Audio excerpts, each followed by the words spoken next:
All right, so let's run through some fundamentals. All right, some sort of basic issues around linguistic anthropology.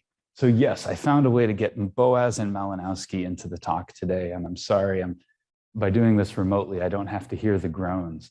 But my reminder here, the only thing I wanted to say about Boaz and Malinowski is that they both stressed language. They both studied language and were themselves, in a sense, linguists. Boaz had studied in the German linguistics school before coming to the United States. He had a lot of interest in, for example, the cross-cultural color of water. And many of the ideas that we think about with cultural relativity were developed alongside linguistic relativity, which we don't actually hear as much about. With cultural relativity, we will often hear, oh, it's the opposite of ethnocentrism.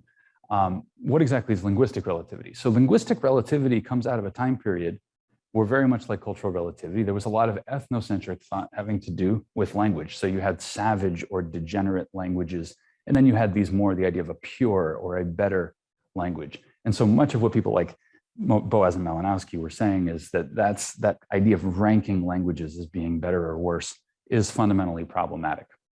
However, going beyond that, the other part of linguistic relativity that's really important and that has an ongoing impact on fields even outside of linguistic anthropology is the idea that, according to linguistic relativity, language is really a product of the complexity of the human brain.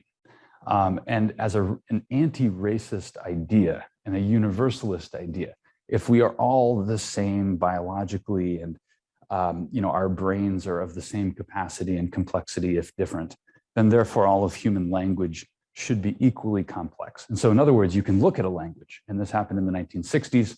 There were some studies done by linguists in the 1960s of what they called Black English, which would later be called African-American English or African-American vernacular English or ebonics beginning in 1973.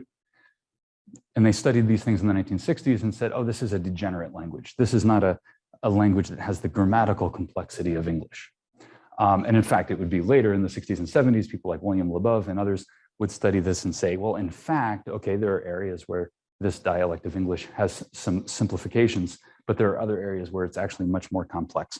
And so this is a standard thing you can do when you compare languages. You can find a language, for example, that has no morpheme for pluralization, but it does other things, right? So languages are complex in different areas.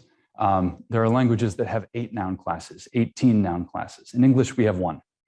However, our verbal system in English is incredibly complicated, whereas you have other languages with lots of noun classes, and yet they have much more simple verbal systems.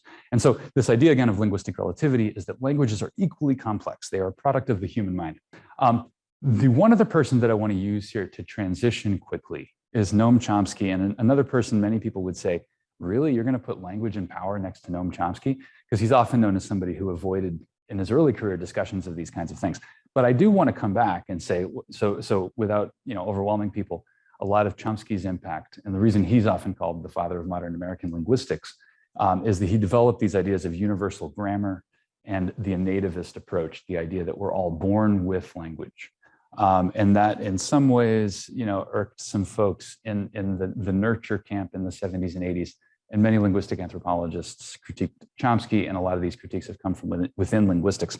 The reason I'm saying this, though, is when Chomsky started doing his work in the 70s, in the 60s and 70s, the reason he took this universalist approach is because he was essentially an anti-racist. I mean, he was speaking back to a lot of the folks at the time who were arguing that there were certain types of language in the US that were degenerate, that were not as good, that were not as complicated, they hadn't fully developed.